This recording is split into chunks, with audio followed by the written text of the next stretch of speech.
Top 5 hand tool tips for the shop. You absolutely need these tips if you're gonna be a hand tool worker, DIY woodworking or otherwise. Let's go. Go, number 1. I don't know if you can see that, but. All right, number 2. Tip number 2. All right, top 5 hand tool tips number 3. It's really hard to do that.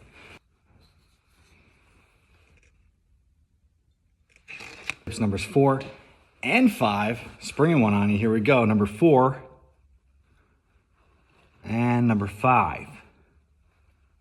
Okay, and this one's a bonus tip because this is a specialized tool. Not everyone has one of these. So tip number 6, bonus tip.